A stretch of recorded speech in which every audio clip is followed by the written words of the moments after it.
Welcome to the Explainer.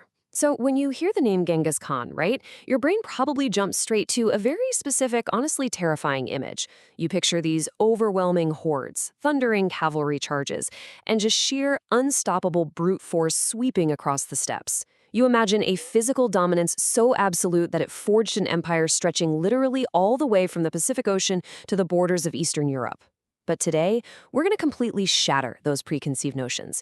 We are looking at a story that reveals a drastically different side of this infamous historical figure.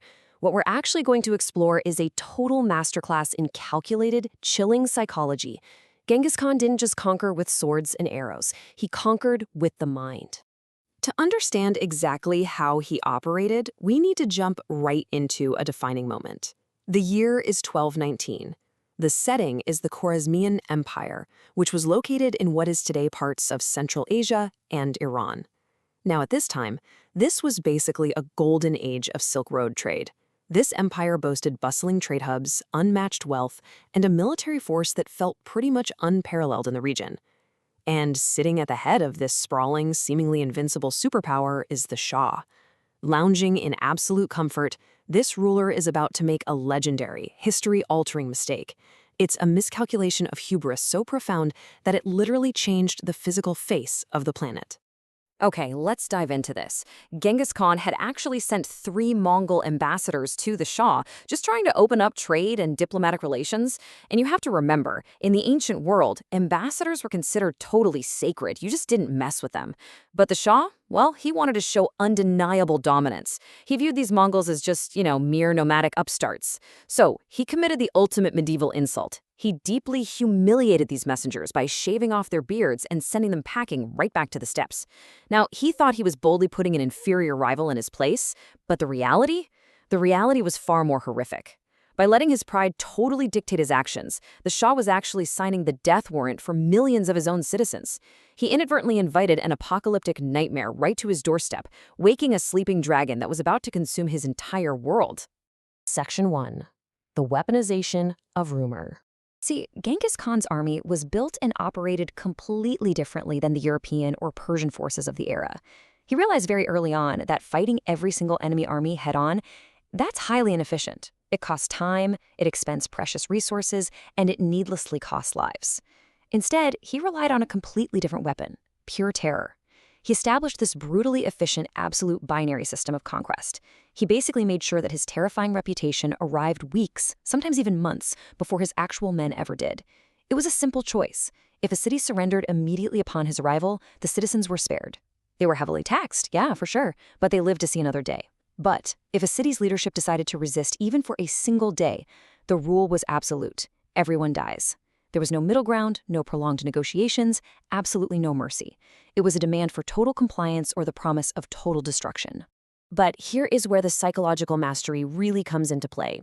Despite that unbending rule of total destruction for those who resisted, Genghis intentionally allowed a tiny, tiny handful of survivors to escape from those decimated cities. He didn't lack the ability to kill them, he let them slip away on purpose. He let them run into the wilderness and toward neighboring territories purely to weaponize rumor. I mean, imagine being in the next city in line. You're waiting behind your walls, anxiously looking at the horizon, and suddenly these traumatized survivors arrive, covered in dust and ash.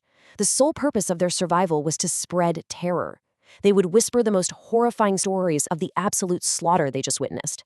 By the time the Mongol horde actually appeared on the horizon, the defenders of the next city were already completely paralyzed by creeping dread. Their morale was shattered before a single arrow was ever fired.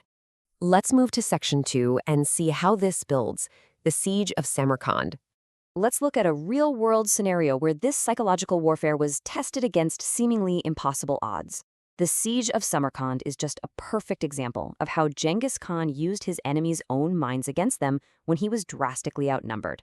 To anyone alive at the time, Samarkand's defenses absolutely screamed invincibility. It was the crown jewel of defense. They boasted these colossal stone walls that were widely thought to be completely impenetrable. Behind those fortifications sat a massive garrison of 50,000 defending men, just bristling with weaponry. And if that wasn't enough to break an invading army's spirit, they deployed the earth-shaking might of massive war elephants. So Genghis Khan arrives at these gates, staring up at an impossible obstacle, commanding a force that was far fewer in number. A direct, head-on assault against those walls, That would have been pure suicide. So, how do you defeat the impossible? Well, you use their own supreme confidence against them. On the second day of the siege, Genghis staged a brilliant tactical retreat. He commanded his men to break the line and flee, deliberately dragging their war banners through the dirt to perfectly sell this illusion of total chaotic panic. The defenders inside Samarkand watched all this unfold from their high walls. Believing the Mongols were routing in fear of their mighty garrison, the defenders felt this overwhelming rush of victorious adrenaline. They threw open those impenetrable gates, abandoned their absolute safety, and rushed out into the open field to chase down the fleeing army. But as the defenders overextended, entirely focused on the pursuit, hidden Mongol flanks suddenly poured out from the nearby forest. In one swift, coordinated motion, the jaws snapped shut, completely encircling the pursuing army. It was a trap, a perfectly executed, cold, and calculated psychological trap.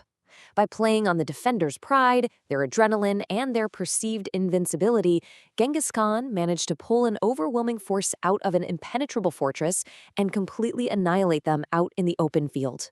He didn't actually have to break down the walls of Samarkand, he just had to convince the men inside to open the doors.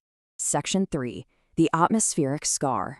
The scale of this psychological warfare and the unbelievable destruction that followed in its wake led to something you might honestly never expect: a fascinating and deeply unsettling modern scientific twist to this medieval story. Back in the 1200s, the Mongol conquests resulted in such absolute devastation across the Khwarezmian Empire and beyond that massive swaths of cultivated, human-occupied land were completely cleared. Cities were burned, populations were just erased. And as the decades rolled on, this eerie silence fell over these regions. With no humans left to farm the fields, clear the brush, or log the timber, nature quietly took back over. Forests began to aggressively reclaim millions upon millions of acres of this newly emptied land. And that brings us to the modern day, where scientists actively tracking historical carbon levels in our atmosphere discovered a massive sudden drop. A drop that perfectly coincides with this exact era of historical reforestation. Now, what's really interesting about this is the number itself, 700 million. Because of those vast returning forests silently growing over the decimated lands of the Khwarezmian Empire and the surrounding conquered territories, an estimated 700 million tons of carbon were actively pulled right out of the Earth's atmosphere. Which brings us to an incredible, frankly chilling realization. Genghis Khan is literally the only human in history to alter the global climate purely through warfare. The sheer, unprecedented scale of his bloodshed, driven largely by his brilliantly terrifying psychological tactics, inadvertently caused a massive planetary shift. His strategies didn't just end dynasties or redraw the maps of empires. They physically scarred the Earth's atmosphere in a profound way that modern science can still measure and observe today. So, the crucial point we are left with today is this. Was the world's most ruthless conqueror also its first climate engineer? It's a historical paradox that completely reframes how we think about the long-term consequences of human action. Thank you so much for joining me for this explainer. I really hope this structured look at the brilliant mind and the terrifying legacy of Genghis Khan leaves you eager to dig deeper into the incredible and sometimes haunting realities of our past. See you next time.